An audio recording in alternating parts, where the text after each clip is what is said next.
What's up, everybody? Nice little sync there, peeking out the audio. What's up? Welcome to episode 4 of the Hollywoo Reporter. I'm your host, one of your hosts, Dan Mendez.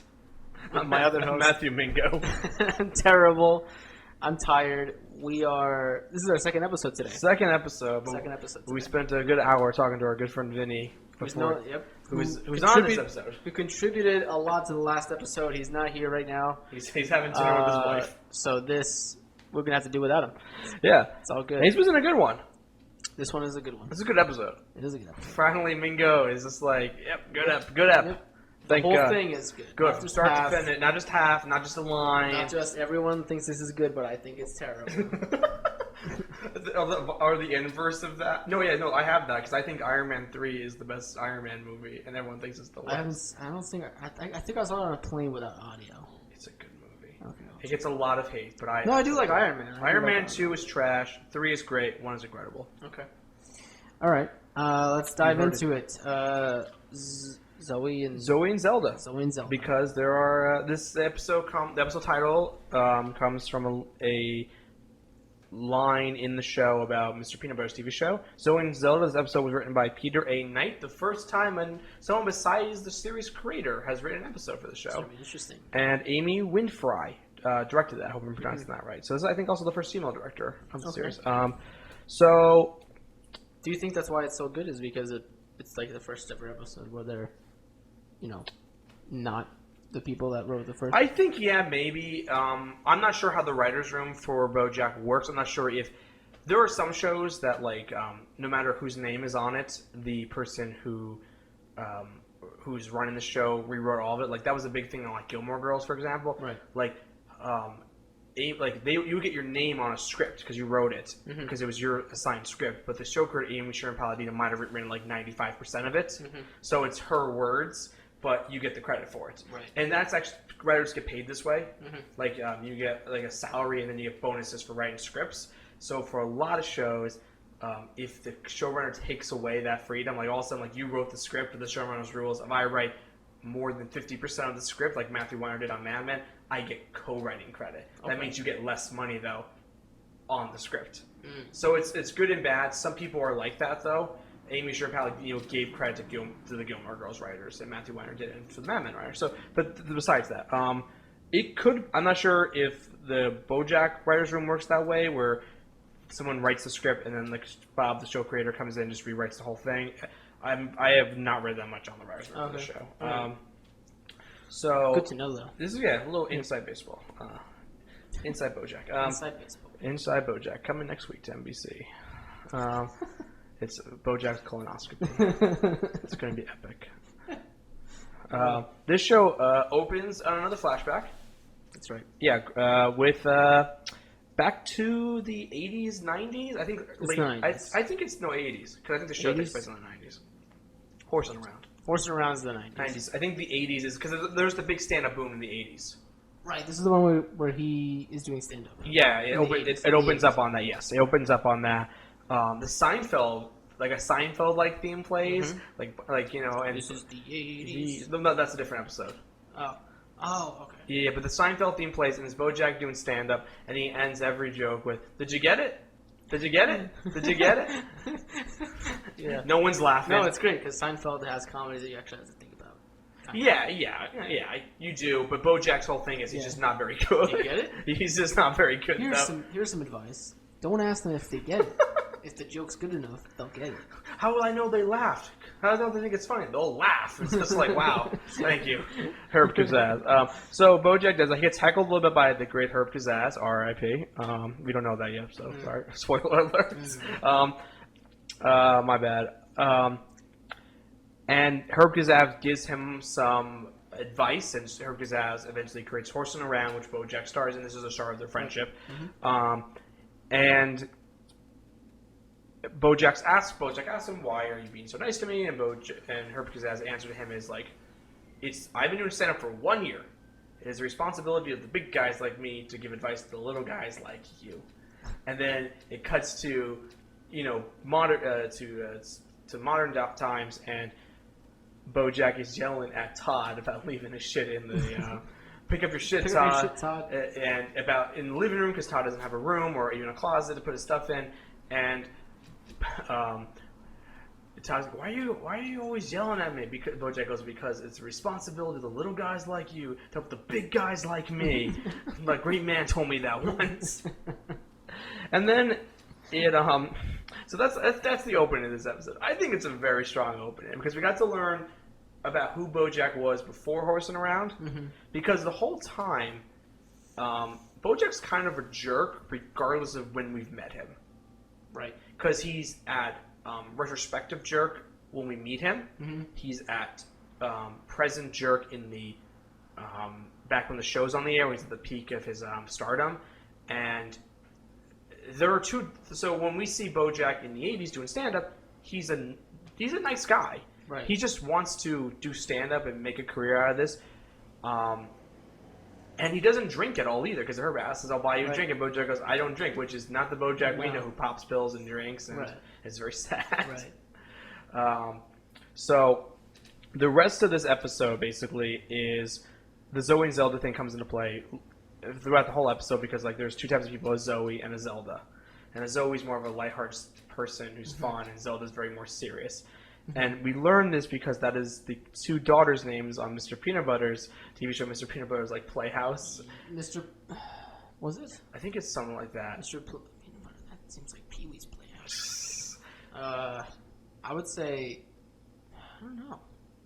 Anyway, it's a show much like BoJack. It's basically the BoJack Horseman show. And I do remember mentioning this in one of the prior podcasts. Do we know which one came first? His or BoJack does. Okay. Because BoJack says that show, like, you mean that TV show that had the exact same premise as mine? Yeah, but BoJack... Listen, BoJack thinks he created that type of sitcom. Even in this universe, I'm going to say there has been other sitcoms like this. But the thing they're so similar is that BoJack adopts these orphans. I think Mr. Peanut Butter does too. Mm-hmm. So, like, that's why they're similar. Right.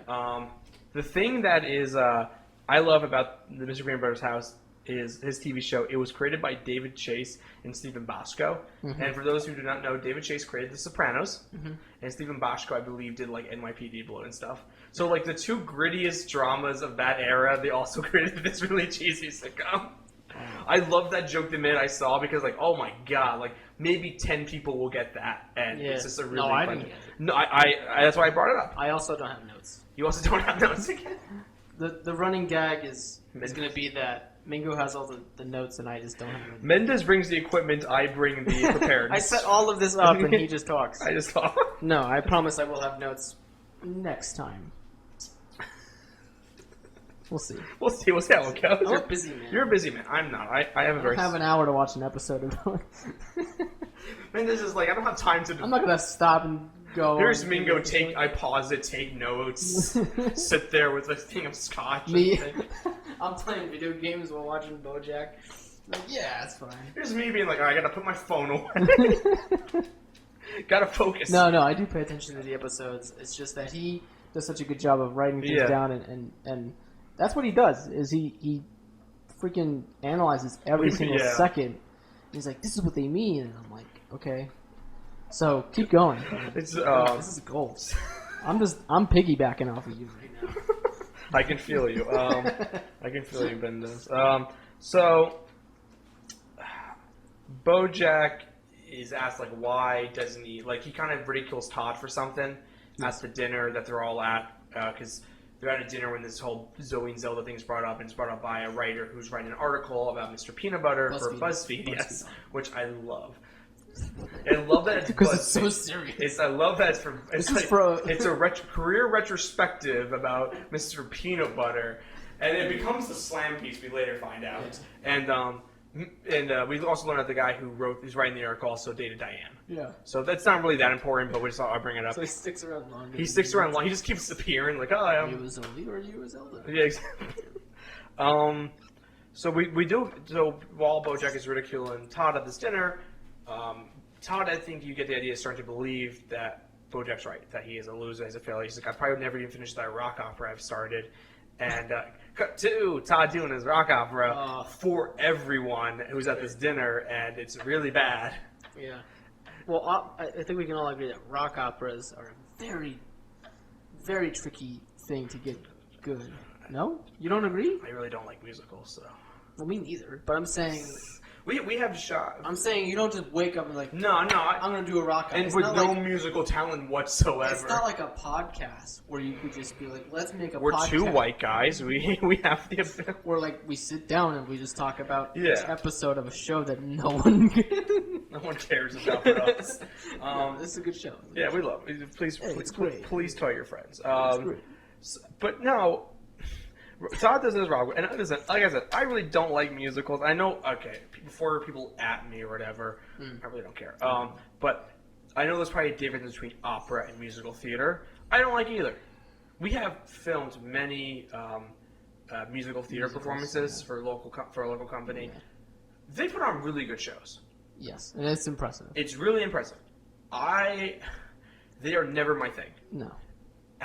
Because I cannot tell you if it was We good could or say not. that now, because we're not going to do them anymore.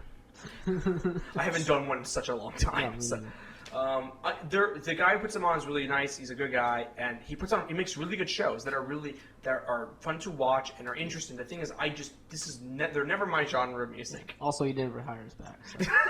So. I did like 3 shows that went really well. They're never my thing, so I cannot get the idea that this is bad.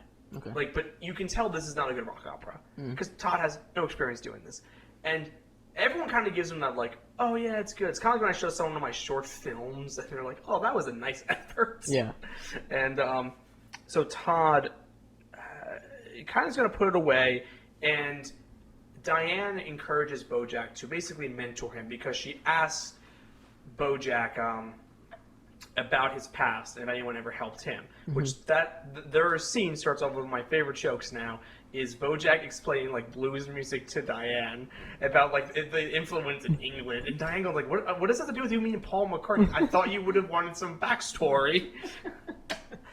I was like, I really like that. 'Cause, like, I really want to hear BoJack's podcast on blues music. Yes. Ron Burgundy has a podcast. Okay, we have a podcast. but BoJack doesn't. BoJack doesn't. We'll get on that.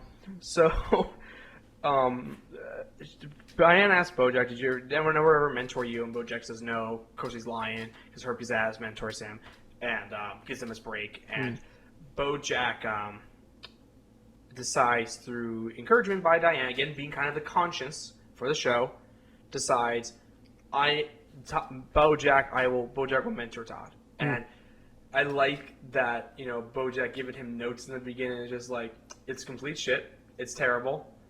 You should hate yourself. Because it's like, and Todd takes it as noted.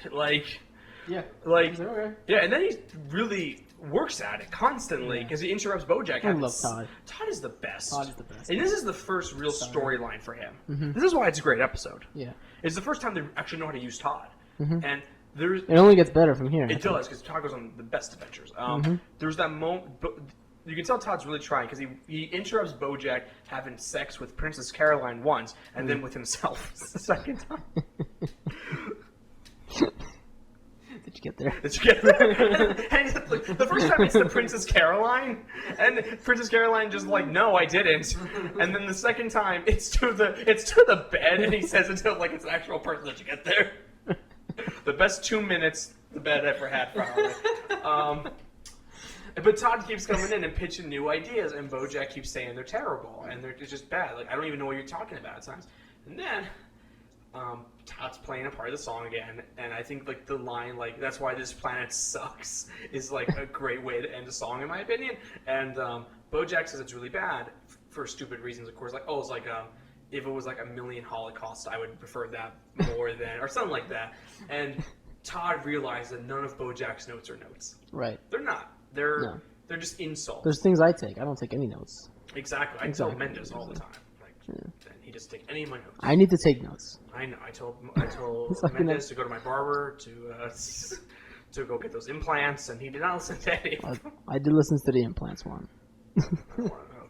This is We'll off the rails. We'll take a look at that later. Off the rails. So, oh man. so basically, BoJack has been listening the whole time because he actually tells Todd, like, this is why this song doesn't work, because it doesn't make any sense story structure wise, because this race of people will never go against their queen because they're loyal people, and they kind of come together and they figure out how to fix the musical, which has the moment of when they play for investors, and BoJack is like pitching the thing to Todd. I'm getting ahead of myself. Before then, they're still working on the musical, and BoJack decides to sabotage. No, not to sabotage. That's at the end. Not yet. He has lunch with Todd. Lunch with Todd, which is big because BoJack says, we're on a roll. Let's take a break and go get lunch." And Todd's like, "Wait, are we really getting lunch? Or is it gonna be the one time you said we're gonna get lunch and instead you called me from a strip club saying you're eating stripper for lunch and also it was my birthday?" He goes, "No, hooray!" And they went to the diner.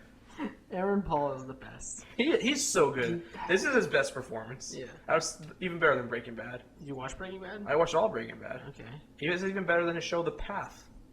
What? He had a Hulu show called The Path that I think I was the only one who watched and liked. No, Did but 3 Aaron seasons. Paul, this is a really good performance. This is a really good performance, and he's really funny, and he's nailing the lines, and it's not even like they made the character into an Aaron Paul like person. No, it's like he's playing this goofball sidekick. Well, yeah. He's kind of a goofball in Breaking Bad, but in like a depressed clown sort of goofball. Mm-hmm. It was like Jerry Lewis's movie about a clown that goes to concentration camps. There was a movie about that? Yeah, it was. I forget. It's like The Day the Clown Cried or something. It's never been released. Oh. It's. I think only like 3 people have ever seen it, and it's actually at like this library or something. And Jerry Lewis says it will be released 100 years from now. Like he wants to be long dead before this movie ever sees the light of day because it was like god awful. They're not even gonna have movies in 100 years. In 100 years, no. Thank God. No. Than't God the movie. You think the planet's gonna be here in 100 years? I hope so. I mean, I'm not gonna be here. No. I will be able to live with him forever. I don't know what you're talking about. When BoJack's on season 100, you know? And I'm still doing the show with your grave. Oh. Your urn is just sitting right there. I'm like, wasn't that? It's not gonna make a difference. All I do is sit here. Mendes, do you have notes this week? Your urn doesn't answer. Still no notes. So they have this lunch, and Todd drops some tidbits about his life. You learn Todd was in one of the Russian mobs. Yes. Which kind of plays into the cartel thing in the first episode. Yep. It doesn't truly, because that's not the Russian mob, it's the cartel. But you learn that Todd has a seedy underlife, and I kind of like that because you get to learn more about Todd. I would love to do a Todd timeline where I try to piece that together. Piece of it, and it won't make any sense. It won't make any sense. It's like as I said in another episode, the Todd he is in the pilot in this first couple. Yeah, it's not the same topic yet. Yeah, and then you also get to learn more about Todd. How he ended up kind of on BoJack's couch. And he was kind of doing okay, and then he started playing this video game that he got addicted to. Yes. And his girlfriend broke up with him, and that is actually the first hint. And it's the same. I checked; it's the same character design for Todd's future quote-unquote love interest or friend later on. I forget. I'm blanking on the character's name, but she's introduced like 3 or 4 seasons from now. So it's one of those things where they probably did not have that character figured out then, but they we already said that Todd had a girlfriend. Yeah. Like, why don't we just kind of that's the character that from Todd's backstory, which I love. I love her character. No, it's good. She's just a great character.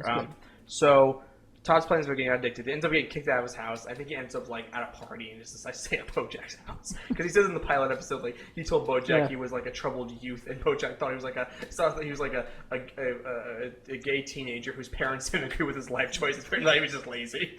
Nope, just lazy. He's been living on BoJack's couch. And BoJack starts to, I think, build this bond with Todd, and he starts. I think they become friends, like actual friends, and. Arguably, Todd is BoJack's only friend, right?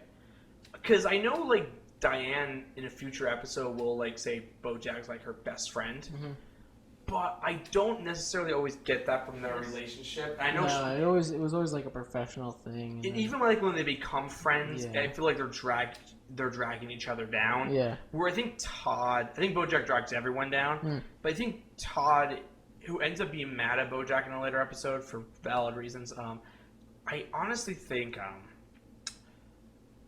he is the only one I think who appreciates BoJack. I mean that by that he's living on BoJack's couch, but he doesn't. Besides that, he doesn't take advantage of BoJack. Mm-hmm. Like I think Todd actually cares about BoJack. I don't necessarily think that BoJack cares about Todd that much at this point, but I do think they have an actual friendship. Yeah, no, they do. They both need each other. Yeah, Todd needs him to live somewhere. On each other, yeah, and BoJack needs him so he won't be alone. Yeah. And BoJack knows this in this episode because Diane asks him like, "Why don't you ask BoJack to move out?" And Diane's like, BoJack's like I don't know. Yeah, ask Todd to move out. Todd to move out. And because Diane's like, maybe because you'll be alone, and you like Todd's company. And BoJack won't admit to that, but he does. Yeah. He loves Todd. Yeah. He wouldn't. He's got that nice beanie. well, you have a whole house all to yourself. Yeah, and he has no friends. Yeah, And everyone hates him. Literally no friends, Literally other than no like Princess Carolyn. Who's his agent? An ex-girlfriend. Yeah, And again, they have more of a business relationship. it's true. It was always business. We find out it was always like some sort of In the flashback episodes. Yeah. No, that we find that out, and that's a really... spoiler alert. Spoiler alert. Sorry. You probably should have watched the whole thing of BoJack before watching this podcast. But There's a great joke at the diner I want to mention, where the cow waitress, who's a recurring background character, does the milk thing, with the Wait, was letters. this the episode? Did I just give it away? It wasn't a previous episode, I think. it was in an episode after. Okay, yeah, but she does that joke with the guy orders one of the customers orders a steak. He's like, And she's like, sorry, and he's like, oh wow, that's like in this universe, some cows don't make it. yeah. It's like that was my grandma. Grandma waitress cow.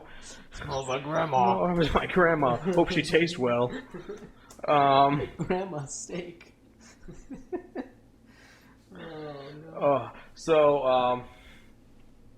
Todd does the rock opera. They go back home and they play it in front of the investor, who is a moose with giant antlers, who's very pretentious. Who, when he comes in, the antlers like knock through the door, knock over a pane. He goes, "Wow, me!" And he's just like, and they sit down, and BoJack hypes up Todd in the worst way, saying like, "All right, so this is Todd's nowhere a trained musician or singer. He has no talent. He never graduated high school, which he told me in confidence. And this is just the start of something that could be a rock opera. It's set in space. We're not sold on that, though. We're not married to it. We're not married to the idea. And please welcome Todd." And he opens the closet door, and Todd's just been standing there the whole time. And it's like comes out, and he's playing, plays the rock opera, and it's like, I think it's like 5 hours later. Yeah, we're just like, how long are rock operas? That feels like there's a lot of cuts there. Yeah. No, there's not. There was something like that. It was like 5 hours. 5 hours, and then long. Great moment.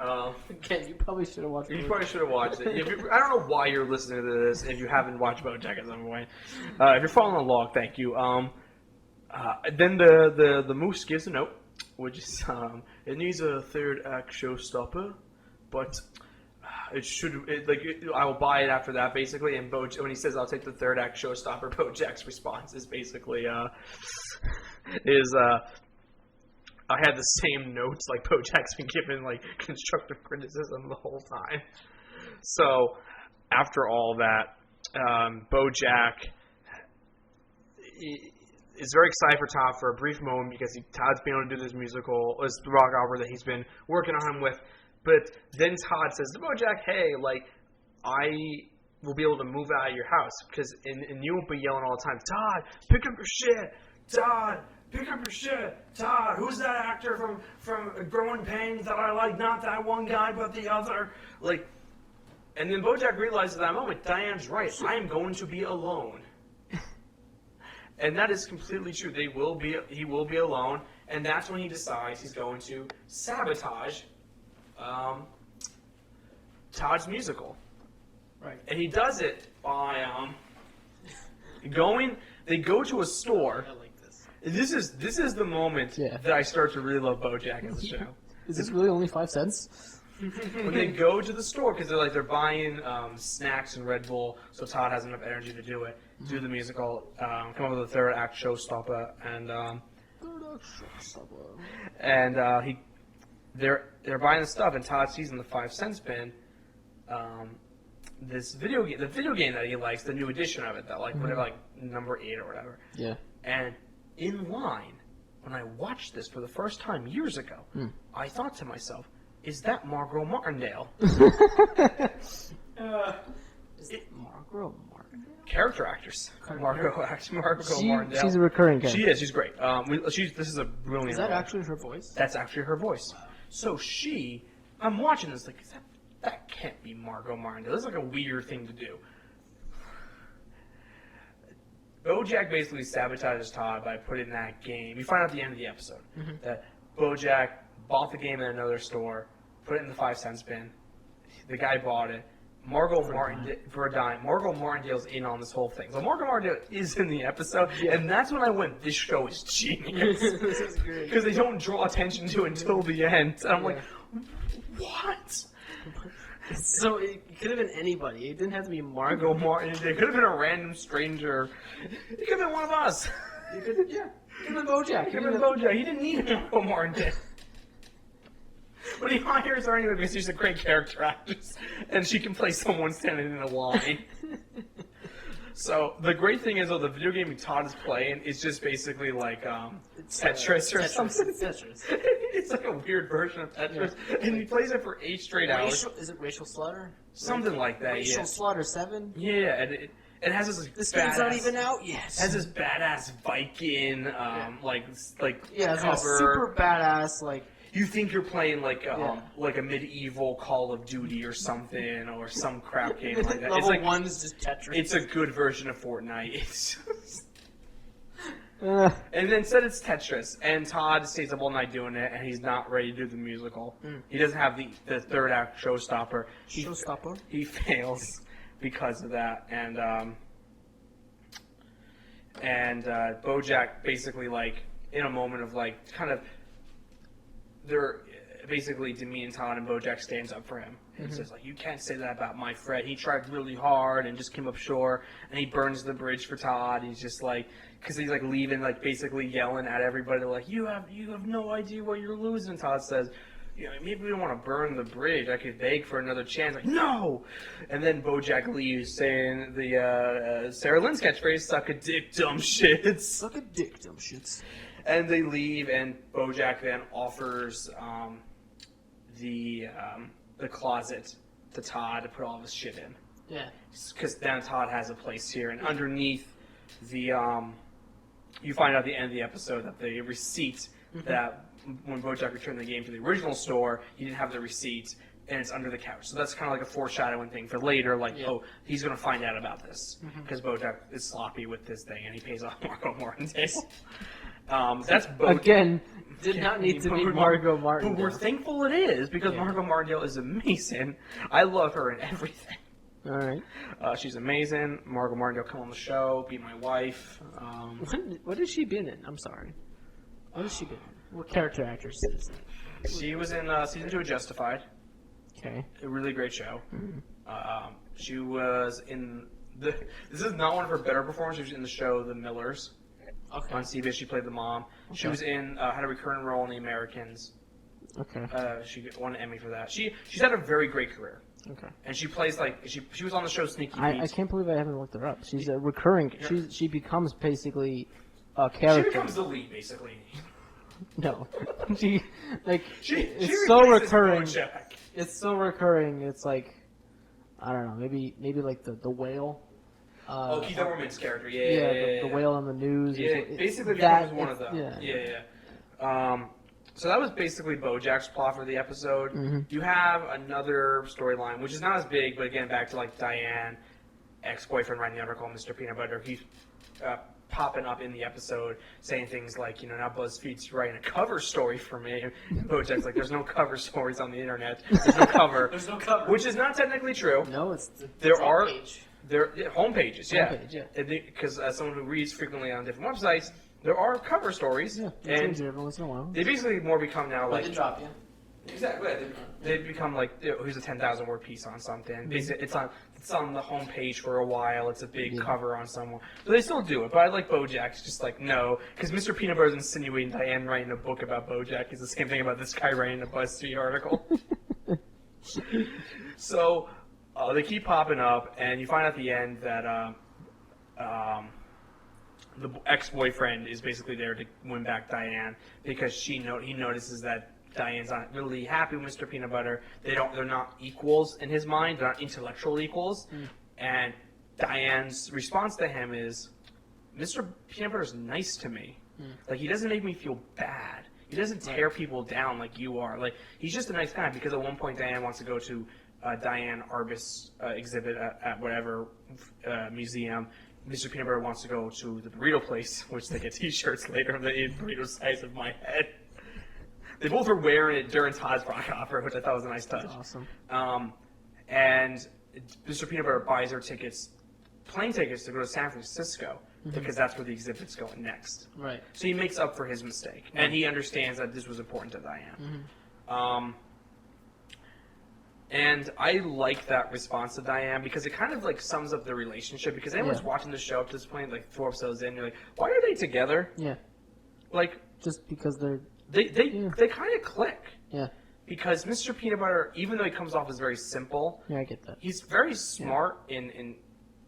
I think he's kind of selfish too, a little bit. A little bit. Well, his character definitely gets more developed as it goes on. Up more. He's basically just a stereotypical. A lot of characters still haven't been unlocked. Yeah, no, we haven't learned a lot. Even BoJack's character isn't 100% unlocked. We don't get to see the depths of where he'll go. This is only episode 4.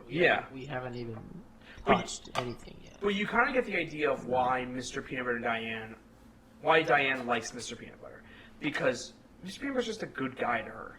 He provides for her, but not in like that like. Sorry, we just ate, so we're like yawning. It's also like 9:17. Yeah. It's the latest record. You get the idea that Mr. Mr. Peanut Butter just has always been there for her, and you find out where they met at a party where Diane was working or something. You find out like seasons from now, but that is a really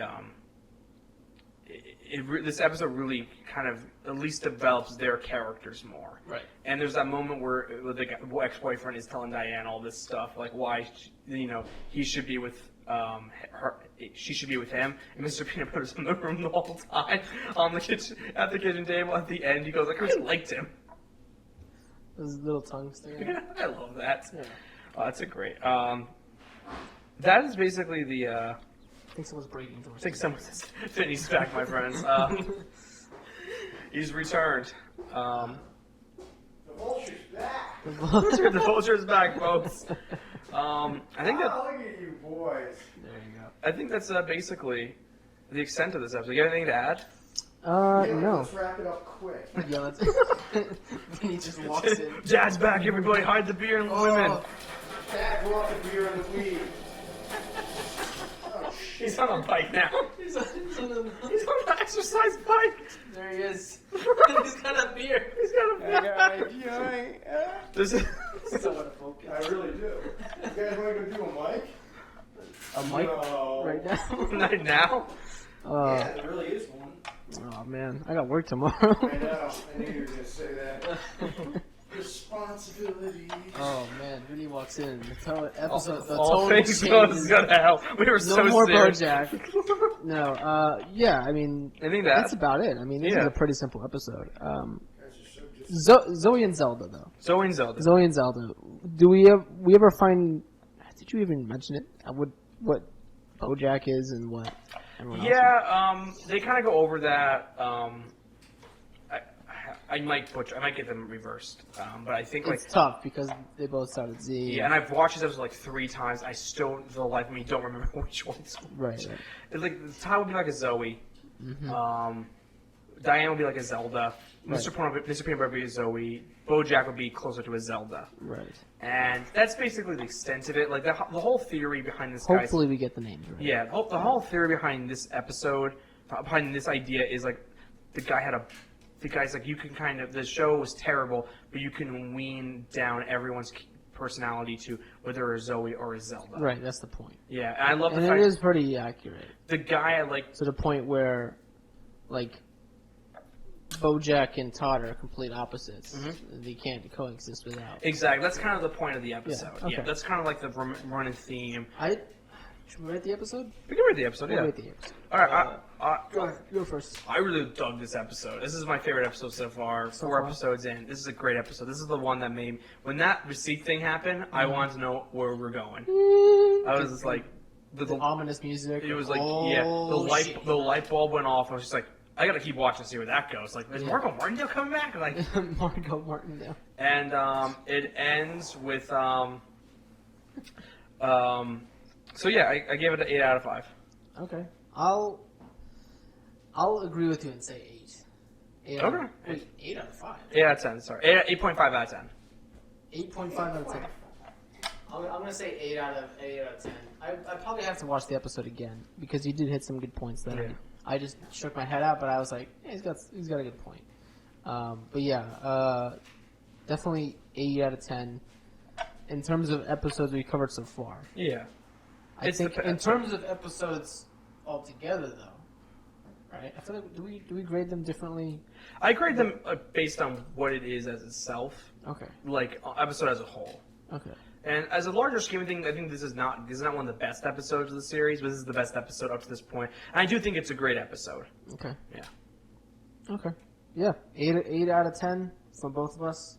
I don't want to seem like I'm copying you. No, that's all right. Because last episode I had a 0.5. You said 6.9. 6.9 from Vinny. Just walked in, doesn't even know what we're talking about.